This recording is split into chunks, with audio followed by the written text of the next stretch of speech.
اس روئے زمین کے اوپر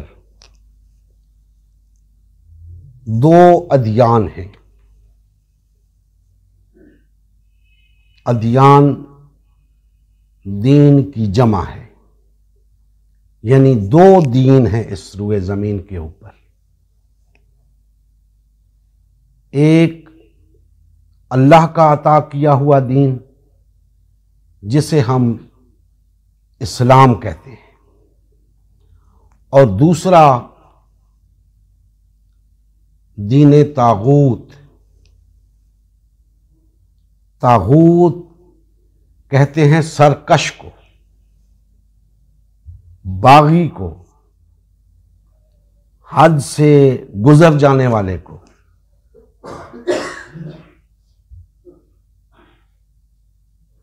جیسا کہ آپ جانتے ہیں کہ سب سے پہلا طاغوت شیطان تھا، چونکہ اس نے اللہ کی نافرمانی کی، سرکشی کی، بغاوت کی، اپنی حد سے گزر گیا، اس لیے اللہ جل مجدہ نے اسے طاغوت قرار دیا۔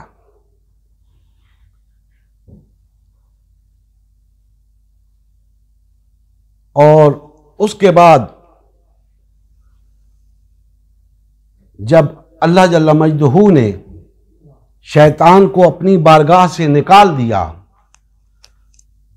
تو شیطان نے اللہ تعالی سے مہلت مانگی، قیامت تک کے لیے مہلت مانگی، اور کہا کہ اے اللہ، مجھے تیری عزت کی قسم، میں بنی نوع انسان کو گمراہ کرتا رہوں گا، انہیں تیرے راستے کی طرف نہیں آنے دوں گا۔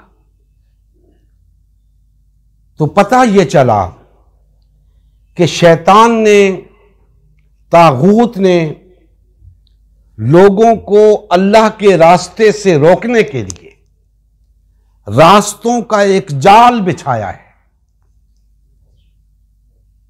بے شمار راستے اس نے وضع کیے ہیں، تمام کے تمام جھوٹ پر مبنی۔ ان میں سے کوئی راستہ حق کا راستہ نہیں ہے۔ حق کا راستہ صرف ایک ہے جو اللہ نے بتایا ہے، اللہ کے رسول صلی اللہ علیہ وآلہ وسلم نے بتایا ہے۔ اب اس شیطان، اس طاغوت کا فقط یہی کام ہے کہ انسانیت کو اس حق کے راستے سے دور رکھنا، اور اسے پتا ہے کہ انسان کو یہ زندگی گزارنے کے لیے کوئی نہ کوئی راستہ تو چاہیے، لہذا اس نے حق کے مقابلے میں انسانیت کو بہت سارے راستے دکھا دیے۔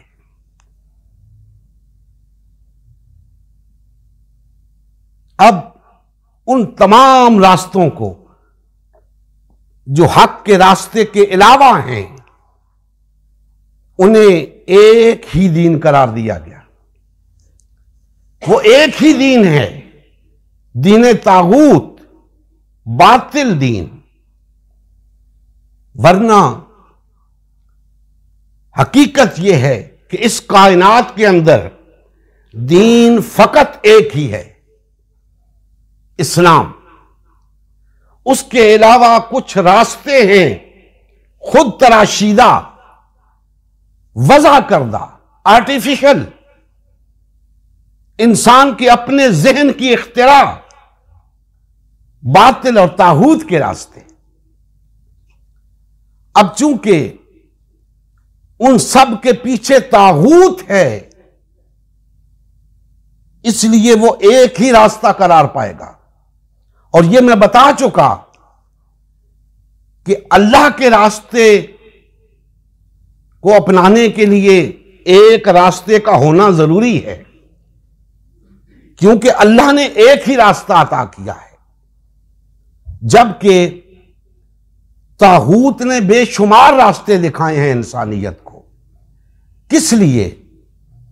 اس لیے کہ اللہ کے راستے پر چلنے کے لیے تو ہمارے پاس رہنمائی موجود ہے قرآن و سنت کی صورت میں، لیکن طاغوت کے راستے پر چلنے کے لیے کوئی رہنمائی موجود نہیں۔ جو کچھ ہے انسان کی اپنی ذہن کی اختراع ہے، انسان کا اپنا وضع کردہ ہے، اس کے پیچھے کوئی رہنمائی موجود نہیں۔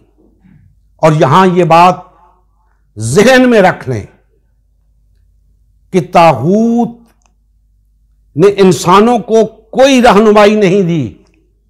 اللہ نے ہمیں تو یہ کتاب عطا کی، اپنے نبی پر نازل فرما کر یہ کتاب عطا کر دی رہنمائی کے لیے، اپنے نبی کو بھیجا ہماری رہنمائی کے لیے۔ طاغوت نے انسانوں کو کوئی رہنمائی نہیں دی، نہ کوئی کتاب دی، نہ کوئی اپنا نبی دیا۔ تو پھر کیا ہے طاغوت کے پاس کہ انسانوں کی اکثریت طاغوت کے کہنے پہ چلتی ہے، بہت کم لوگ اللہ کے کہنے پہ چلتے ہیں۔ حالانکہ اللہ نے رہنمائی بھی دے دی ہے، طاغوت نے کوئی رہنمائی بھی نہیں دی۔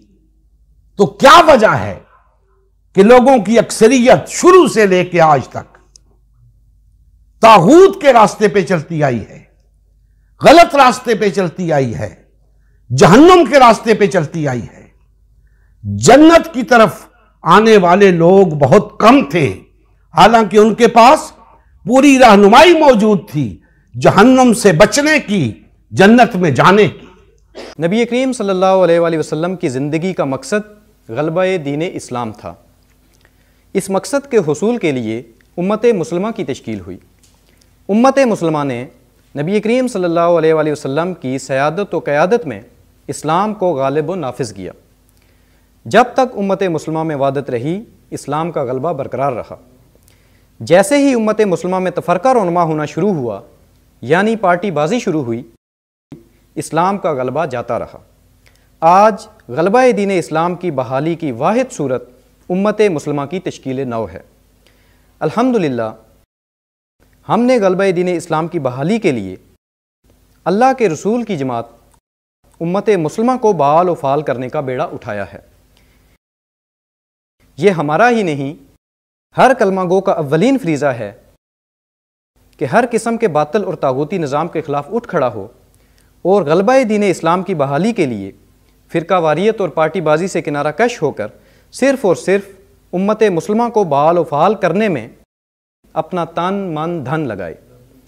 اس مشن کا حصہ بن کر اپنا فرض منصبی ادا کیجیے، حق مسلمانی ادا کیجیے۔ مزید تفصیل کے لیے ہمارا یوٹیوب چینل امت مسلمہ سبسکرائب کریں۔ ہمارا فیس بک پیج امت مسلمہ کی تشکیل نو لائک کریں۔ اس پیغام کو زیادہ سے زیادہ شیئر کریں۔ سوال و جواب یا فیڈ بیک کے لیے ہمارا واٹس ایپ گروپ یا میسنجر گروپ جوائن کریں یا اس نمبر پر رابطہ کریں۔ نمبر اور تمام لنکس ڈسکرپشن میں بھی موجود ہیں۔ جزاک اللہ خیر۔